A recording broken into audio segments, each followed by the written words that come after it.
Hi, this is Sukhmani Kargil. I'm OET trainer and today I'm going to cover writing module and speaking module for day 1. So let's begin with the writing module. Today you are given with the letter, that is a referral letter, and first of all you are given the case notes about the patient, that is admission date, discharge date, social background, medical background, medications, nursing management, assessment and discharge plan.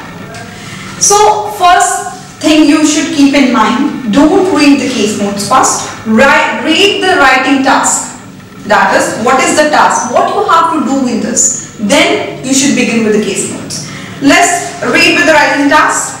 Using the information in the case notes, write a letter to Miss Samantha Brid, senior nurse at Grey Walls Nursing Home, 27 Station Road, Grey Walls, who will be responsible for Mr. Baker's continued care at the nursing home. So this is a referral letter to Miss Samantha Brid. So you have to write to this person who is a senior nurse at Grey Walls Nursing Home. So now we have an idea that what we have to write, about whom we have to write and to whom we have to write. Yeah? Now move on to the case notes. Let's read the case notes. Let's read the patient's details first. Patient's name is Mr. Gerald Baker. He is 79-year-old patient on the ward of a hospital in which you are charge nurse. Okay. Now, move on to the personal details. Marital status, he is a widower from 8 years. Admission date is 3rd of September 2010. Then discharge date is 7th of September 2010. Okay. Well, now let's read what is his diagnosis. His diagnosis was left total hip replacement, okay, and ongoing high blood pressure also. So keep in mind, left total hip replacement and blood pressure, that is high blood pressure.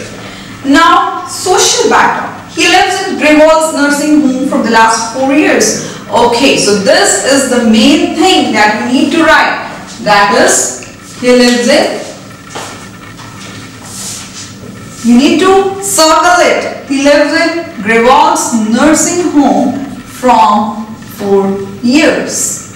Okay. No children. Employed as a radio engineer until retirement aged 65. Okay. Now aged pensioner. Hobbies are chess, ham radio operator. Sister Dawn Maston, who is 66 years old. She visits regularly and very supportive. Plays chess with Mr. Baker also on her visits. No signs of dementia are observed. Okay. So now we know that patient is living in Grey Walls Nursing Home from the last 4 years, and we are writing letter to Grey Walls Nursing Home only, means senior nurse who is working here. This means patient is already living there and patient is going back to the Grey Walls Nursing Home. This means no need to write social history. And also the past medical history, because no need to write past medical history also. You should cross these things. Now why? Because the patient is already living there from the last 4 years. It is obvious that they might be knowing, they must be knowing about the social history as well as the past medical history of a patient. Now we have gone through with the social background.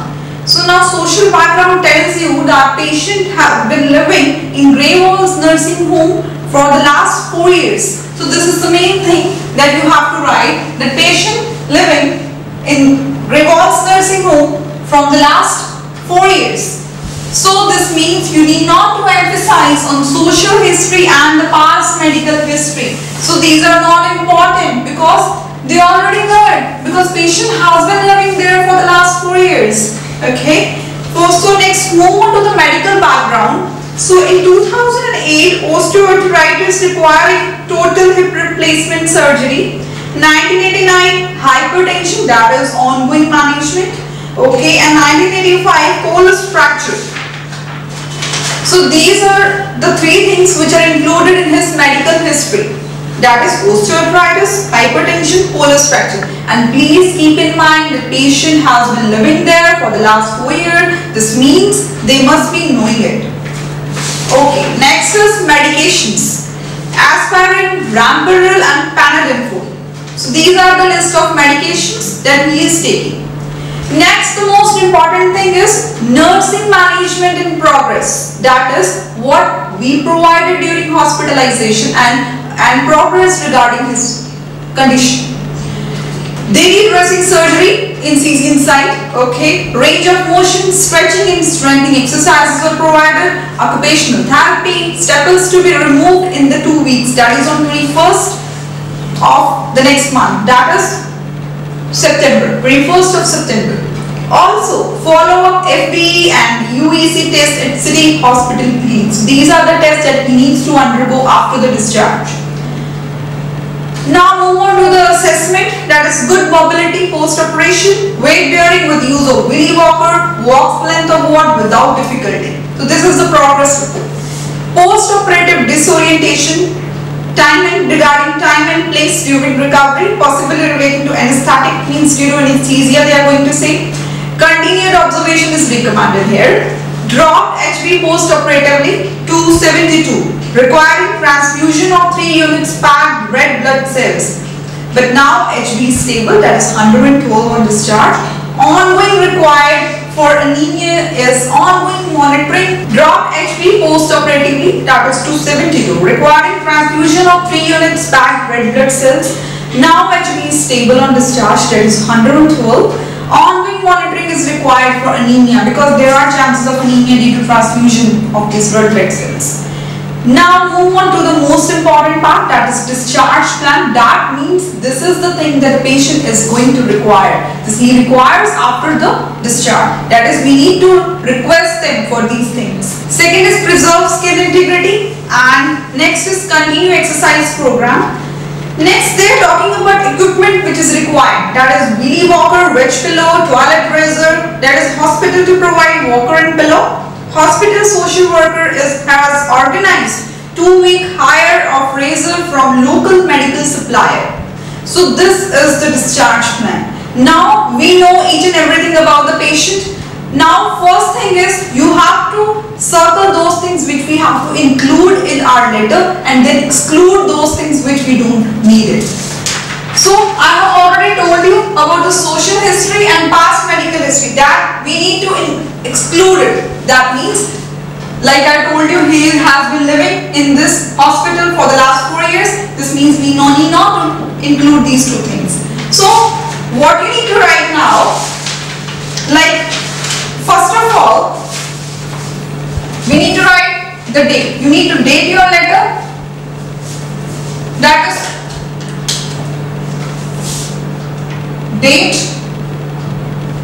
Next includes, as I told you, and please remember one thing, you need to leave one line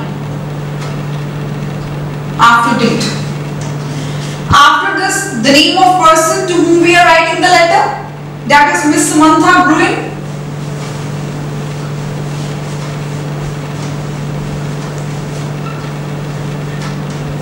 And address. Addresses you are given: senior nurse, Greyvals Nursing Home, 27 Station Road, Greyvals.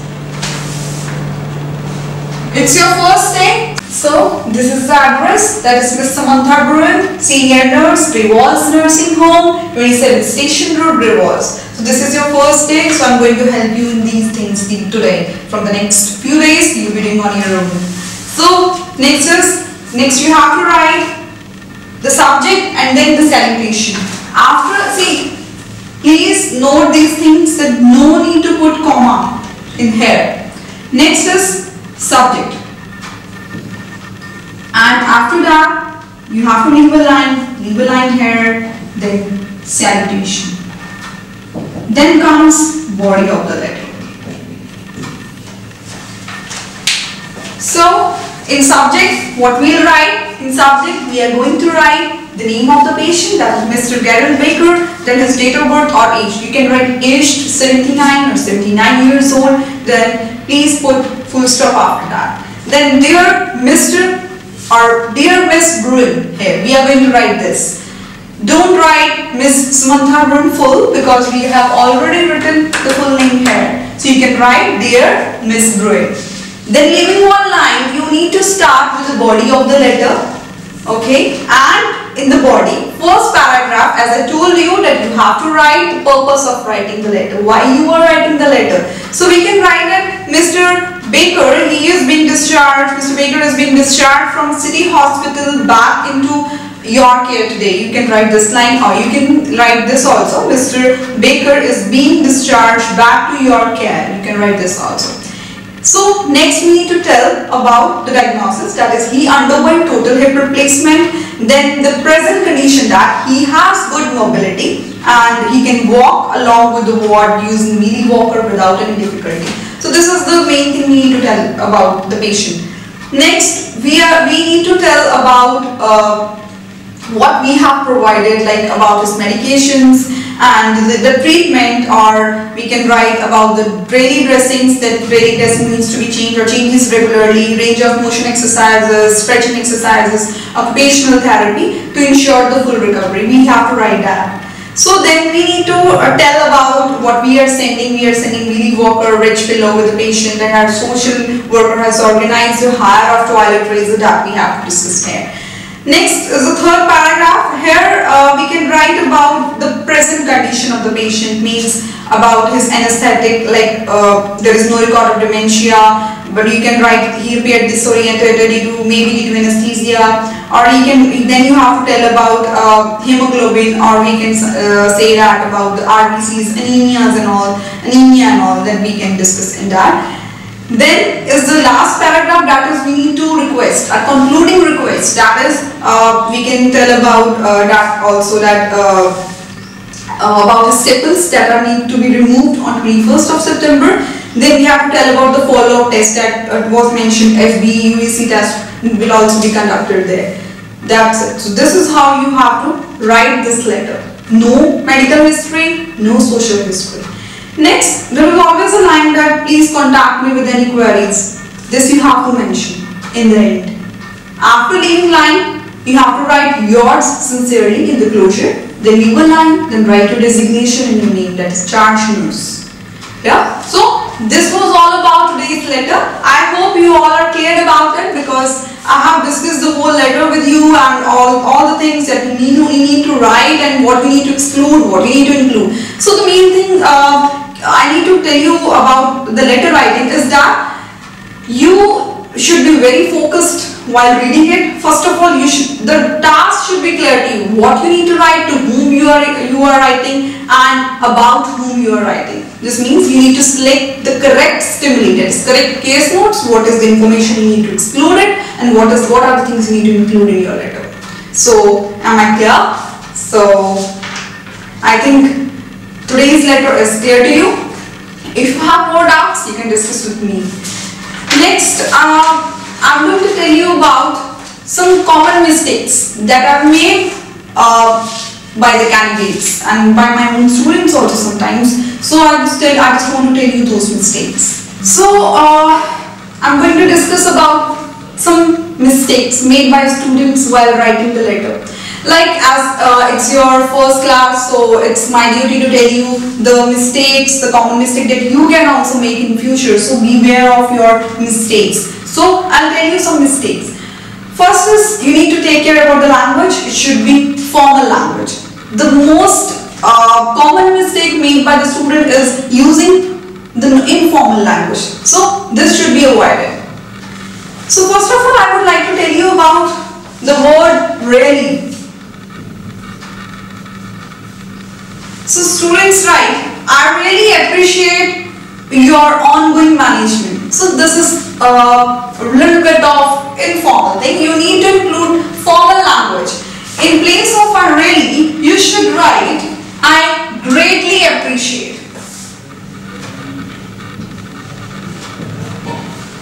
So I greatly is more formal word. So please keep in mind, I greatly appreciate, not I really appreciate. Next is, many students they write thanks a lot for seeing the above mentioned patient. Please do not mention thanks a lot. Instead of that, you can say thank you for seeing the above mentioned patient. So thanks a lot is informal language. Instead of that, you should write thank you. Next is please use the passive language. Don't write I ordered some tests. Some tests were ordered. That is more formal word. So passive voice is more formal than active voice. Please keep in mind. Patient requires this thing. Is a little bit of, it's informal. Instead of that, you can say this thing is required by the patient.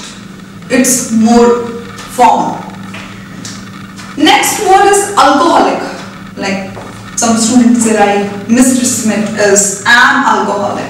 This is correct. I'm not saying it is correct, but this is a little bit of informal. So you should, instead of that, you can say that Mr. Smith's alcohol intake is excessive. That is more appropriate.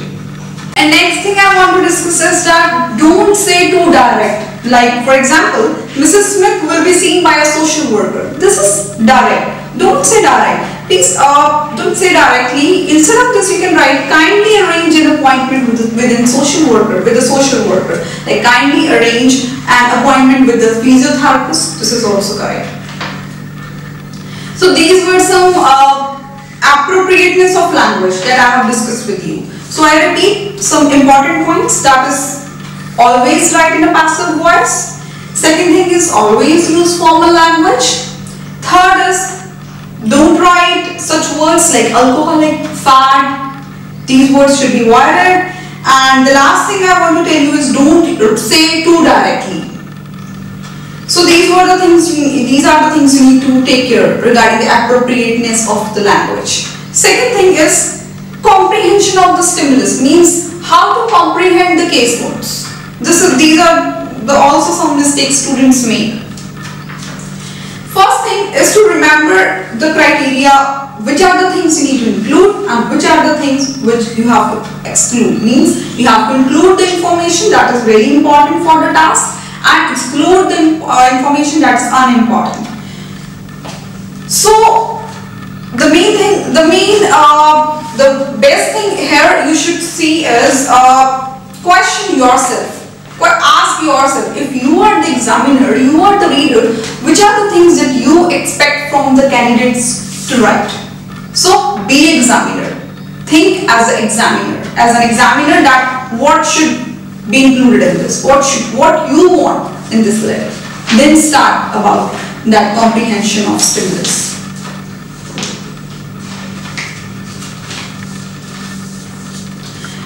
Next thing is that sometimes the clinical findings are given to you, like these tests, this test report, MI nil or normal, these tests, blood test normal, CT scan normal, blood pressure normal, like these things are given.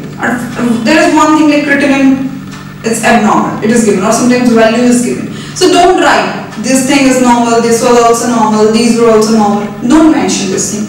Here, what you need to do, you have to write, like for example, you can write patients, the clinical findings were normal. However, like for example, the thyroid function test was abnormal, like this. You have to mention. If there are many tests, if there is only one or two, then you can mention, but don't write this was normal, this was normal, this was normal. Or what you can do is, if everything was negative, only one is normal, then you can say these tests were negative except the that thing was normal. This you can write. This is also correct. So next thing is misunderstanding regarding the case notes. Like sometimes the reader of the letter is paired, means letter is going with the patient after discharge and patient is going home. So there students mention the patient is 8 years old, he suffered minor fracture, but this information is already known to the parents. No need to discuss this thing. You can write, like you can start with those things like the condition of this is normal, the patient is being discharged, or the name of the patient, he is being discharged, he is not normal. You can tell this thing. But don't say patient is 8 years old and his diagnosis was this or this or this. You are writing to the parents of the patient, so do not mention these things. Please understand the task and understand the case notes. So next thing I'm going to discuss is about the mistake regarding the grammar and cohesion. In grammar, the first and foremost thing is the use of articles, a and the. This is made by students. Like if you are writing a countable noun for the first time, then you can mention a or an. But if you are writing it for the second time, don't mention that. For example, Mr. Smith underwent an operation yesterday. The operation was a success. Yeah, or you can say the operation was successful. This is appropriate. Some students write Mrs. Smith. First of all, I'll tell you incorrect thing. That is, Mrs. Smith underwent an operation yesterday. An operation was successful. So first time you can write an. For second time you should write the. I'll tell you the correct one. That is, Mrs. Smith underwent an operation yesterday. The operation was successful. This is the correct form. Please take care of the articles. Next thing is, sometimes many of time I observed that the is missing from the sentences. You have to write the or his or her in front of all body parts. Like for example, Mr. Smith sustained a fracture to the ribs. Like this you have to write. Pain in the knee. This you have to write. So please take care of the use of the patient. Okay. Next thing, we can say the pill, the medicine, this you have to mention. So use of the should be appropriate. Please take care of the. And one thing more, do not put the in front of a superlative. Next thing is, always write the in front of a superlative. For example, the effective, the biggest, the smallest. So you need to mention the there.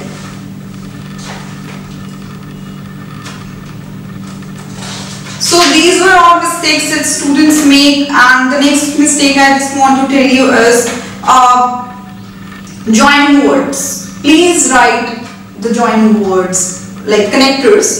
If we talk about, it's furthermore, therefore, moreover, consequently, you can say in addition to this. So you have to write furthermore, in addition, moreover when you are adding information or similar information, and write consequently, therefore, or as a result. So this way we write as a result. When you have to write as a result, means there is a result of an earlier action. So there you have to mention these connectors.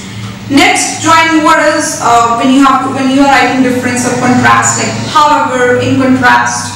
So avoid but.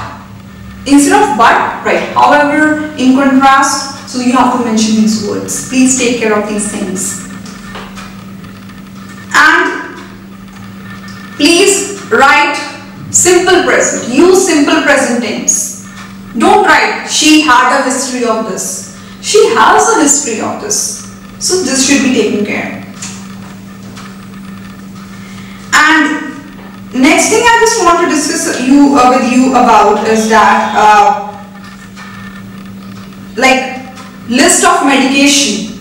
That is, list of medication includes, or the medications were, but list of medication was this. List of medication includes this. List of medication is attached. Medications are attached. The names of medications are attached. You can write this. Please take care of the singular and plurals also.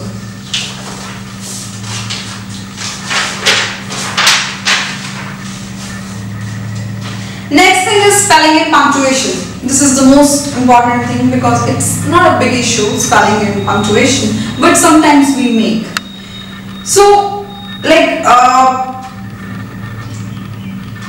spelling of diarrhea is the most common mistake.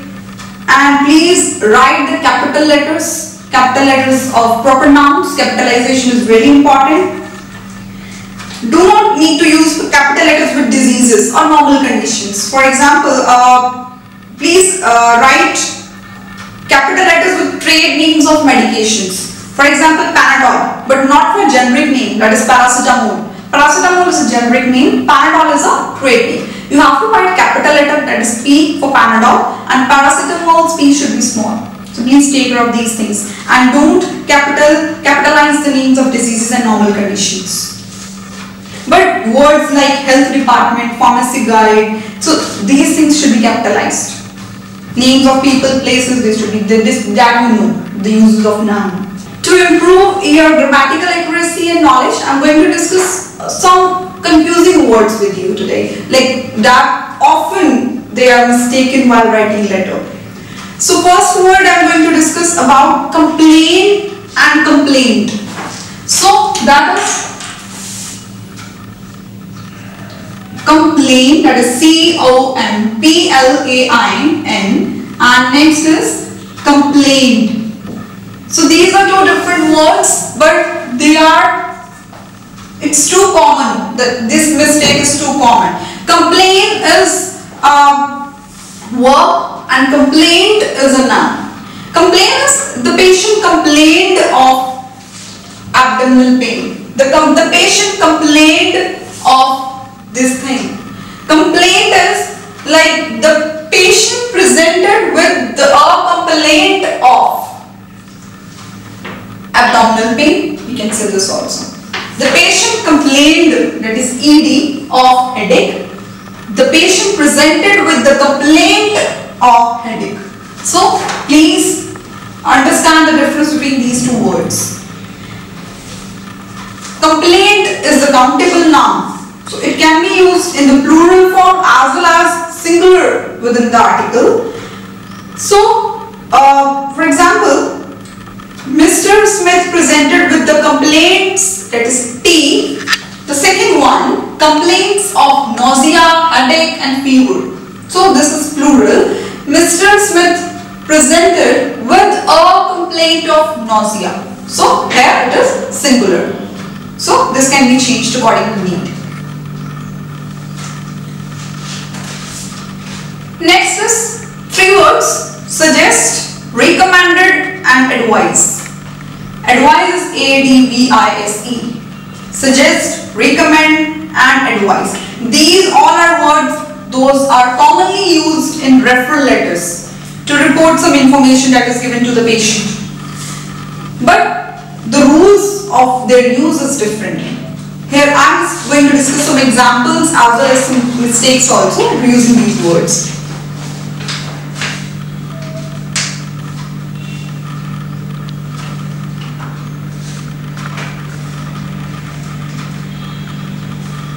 Like, I have suggested him to come to you next week. I have suggested the patient. I suggested him. I suggested the patient. This is correct. I suggested him to return in next week. I advised him. You can write. I have suggested is incorrect. I suggested him. I advised him. This is correct.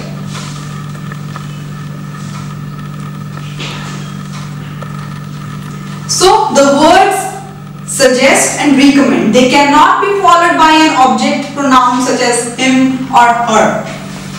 But advise can. I advised her. You cannot write I suggested her. I suggested. You cannot write I recommended. I recommended. That I recommended she return. I suggested he to see you. So this is correct. Next is difference between advise and advise. That is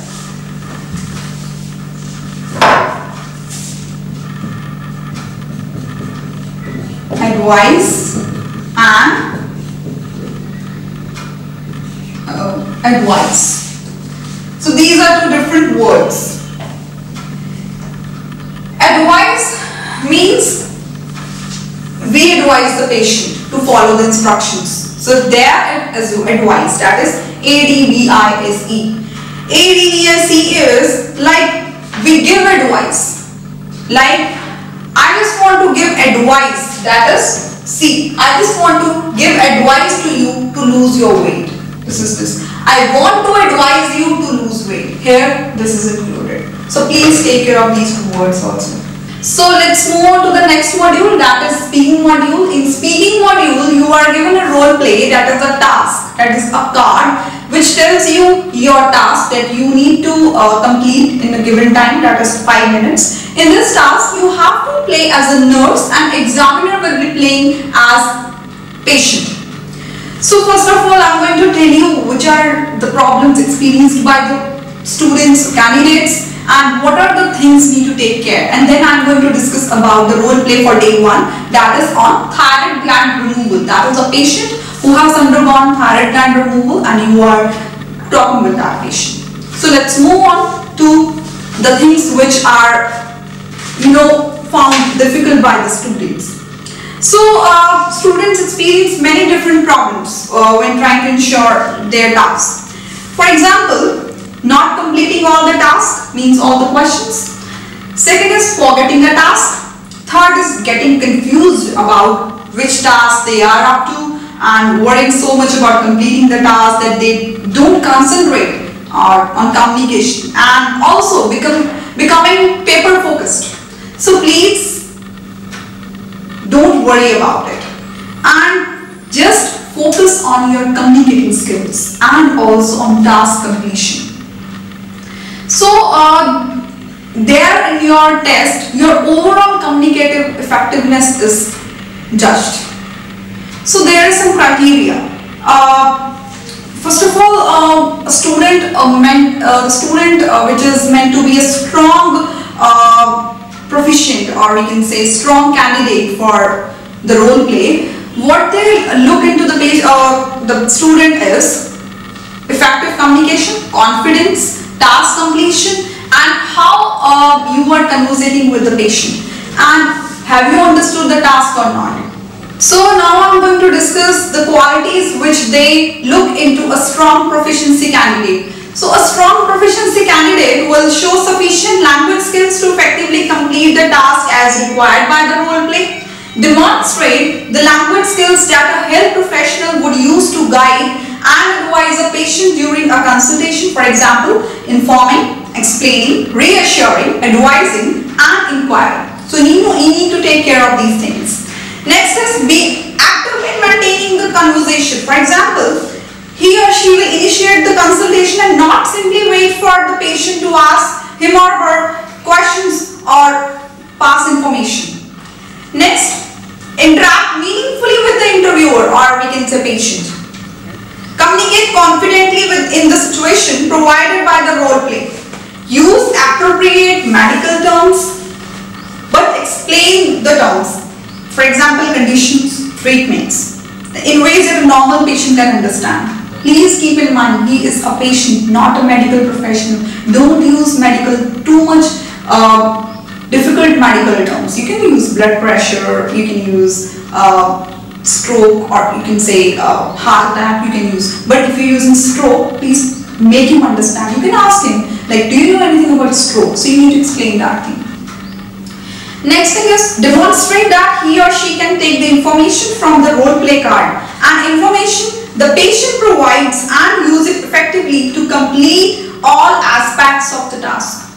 Complete the task in the allocated time. This is the most important thing. Approximately 5 minutes is allowed for each role play. So you need to take care, you need to cover all these things. Successfully complete the task by using the prompts provided on the role play. So basically, I just want to tell you that you need to be confident. Just complete your task and play as a nurse, and you just have to tell how comfortable you are while conversating with the patient. So these are the things that they look into each candidate for a proficient person, we can say. So next I'm going to discuss the steps which you have to take when approaching the task.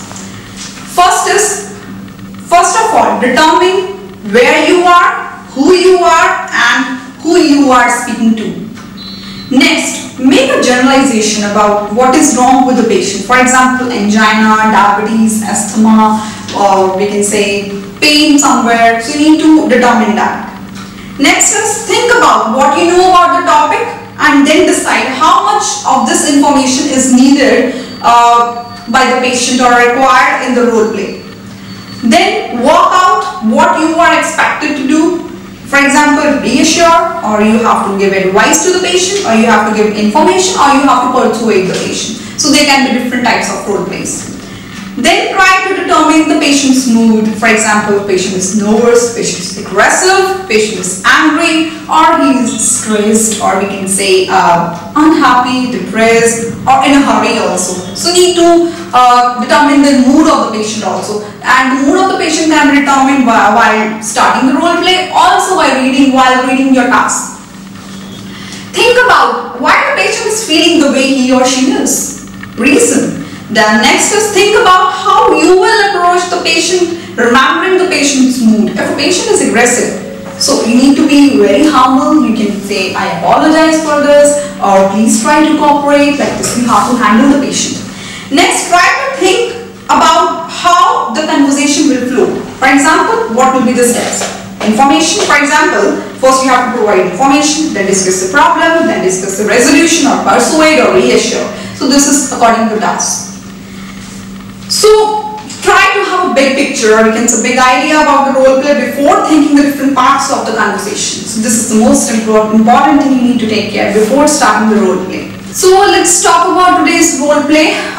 In this role play, patient has recently undergone thyroid gland removal. She is very worried about and depressed about her condition, that how much time will it take to recover, and she's facing some problem with swallowing, breathing, and speaking also. So she's really worried about that, and she's not able to understand why this happened with her and how she'll manage her condition and the things like swallowing and all. And you have to just tell her that not to worry, this is common, and you have to tell some precautions also. First of all, I'll just discuss with you about thyroid gland removal. So thyroid gland removal, it is a surgery to remove all or some part of thyroid gland. So the thyroid gland is basically a butterfly-shaped gland located inside the front of the lower neck. So it is part of the endocrine system, we can say. It helps your body to regulate your metabolism. So here you just have to tell about like you don't have to describe what is thyroid gland removal. You have to tell it was just it is a part of endocrine system. It helps to regulate your metabolism. You have to discuss these things with her, and you have to tell her to follow the medications properly, to follow doctor's advice properly, and the signs like swallowing problem, speaking problem, breathing problem, these are common after the surgery, but need not to worry about that because she has just undergone that. So these signs are common. So to deal with them, she needs to be patient first of all, because it will take some time for the recovery. You have to tell her, and like being a medical professional, you also know this thing that swallowing is a problem, breathing is a problem, and you need to advise her not to pressurize the vocal cords. You can ask about the profession, what is the profession, and you have to recommend her to take at least 1 month rest if she's working, like if she's working as a teacher or some profession like in which speaking is must. So you need to just advise her not to speak too much and avoid speaking for the first few months, and don't speak too loudly, and some dietary changes also like spicy food, fizzy drinks, she need to avoid those things. And after giving this information, you have to just reassure her that please you need to follow proper medications, and if you will follow all these instructions, you will not feel any kind of problem, you will lead normal life. She will ask about some risk factors. You can say infection can be there, but if you follow proper medications prescribed by the doctor, then you will be alright. You have to just reassure. You just have to carry this role play and take care of the patient's mood also. If she's depressed, try to be friendly with the patient. Like you can say, oh dear, no issue, no worries. I can just give numbers of those patients who have already undergone this and they're leading the normal life. Just reassure her, and While landing, you can say if you have any problem, you can press the buzzer, only nurse will come for the help. Like this you have to carry. So in speaking, basically you need to take care about the patient and the task and about your performance. Your confidence is must. So please take care of these things. So it is over 5 minutes. So you need to carry this role play for 5 minutes. Like you need to take care of the task, and you can add extra information, but need not to be very, very professional. Means in the sense you need not to include any medical terms, very high medical terms. You can use some things like she knows thyroid gland removal. You can ask the patient, do you know about it? What is it? And this is due to your thyroid problem, which is very common in the women these days. You can discuss these things. So you need not to worry about speaking, and follow my instructions as well, because I'm also giving you instructions here how you can do it. The rest depends on you, your confidence, your speaking skills. So you can enhance your speaking skills while listening to the audio, listening to the YouTubes and videos, and listening to mine as well, because I'm also giving you some tips. So if you keep on listening me, and if you are facing some problem, so you don't forget that we are here. Seagood Education is here to help you. You can contact us anytime, or we can say via Facebook, or you can call our office. We are always there to help you. So bye bye, see you in the next video. Thank you.